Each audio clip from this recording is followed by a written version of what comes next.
North Korea's latest missile launch shows a major advance in technology and threat that experts say is capable of hitting anywhere in the U.S. Sadly, it's a fear our country has experienced before. During the Cold War era, fallout shelters were built nationwide, including right here in the Cape Fear area. WECT's Marissa Hundley explored some of those shelters left behind in Wilmington. Fran, for decades, between the late 1940s to early 1990s, the Cold War was a time of tension and paranoia. At the height of that era, there was a reliance on fallout shelters for protection from a nuclear bomb. Designed by the government and built by private companies, shelters that can still be found today. Take a look. Amid the hustle and bustle of a growing city, behind the facade and smiling faces, if you look hard enough, are faded relics of our country's dark past. He knew just what to do.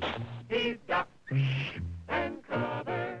It's an interesting time of paranoia and really believing that this could happen. And at one time, everybody knew what a fallout shelter symbol looked like. At the height of the Cold War, there were more than 1,700 public designated fallout shelters in North Carolina, 34 of those in Wilmington, which included the downtown post office, federal courthouse, and what is now the downtown library. We don't really use them anymore, correct, but they're still here, they're still with us.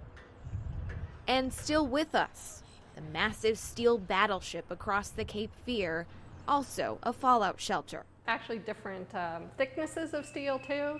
So say if you went down to the bottom of the big 16-inch gun, or maybe you would go to the lowest level of the engine room, you're going to be even more protected. Mary Ames Booker, curator for the ship, shows us the only remnants left behind. A 17.5-gallon civil defense drum to hold water. Facing the fallout threat. Medical kit instructions and supplies that were supposed to last 2 weeks following a nuclear attack. Looking back on this, of course, some of this is just ludicrous. But if you ask the family who lived here in 1960, the fear of a fallout was anything but ludicrous. Kind of a history lesson. Inside the 1920s Tudor-style home in Forest Hills, through the squeaky door, past the foyer and down the basement stairs, is something you would not expect. If you didn't know it was here, you'd never guess.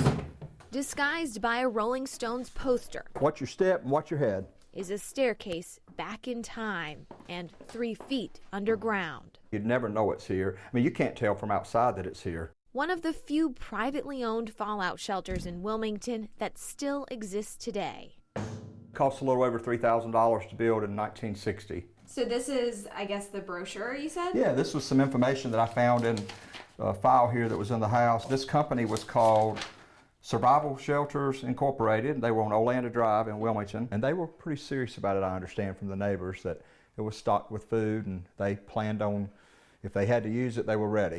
But for the new homeowner, Sam Simmons, Come on in. the bomb shelter is used now as a showpiece for his guests. This will hold about 150 bottles of wine. Think more wine cellar than survival bunker. I've got DVDs down here so you can come down here and watch a movie.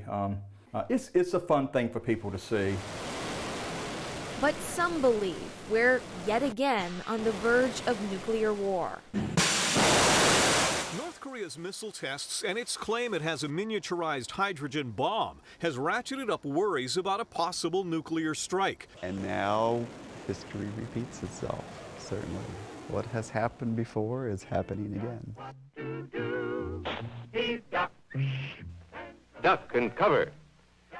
Atta boy, Tony. That flash means act fast. It may seem laughable now, but decades later, facing threats from a different country, it seems our dark past isn't so hidden after all. You think should be past all that now, and I hope that we will get past it at some point, but if we don't, I have a bomb shelter, so. And Sam Simmons says there were many other homes around Wilmington with private bomb shelters like his, but most, if not all, were either destroyed or covered up as that fear of a fallout subsided. But there are reports with the current tensions with North Korea, the shelter building business is once again booming.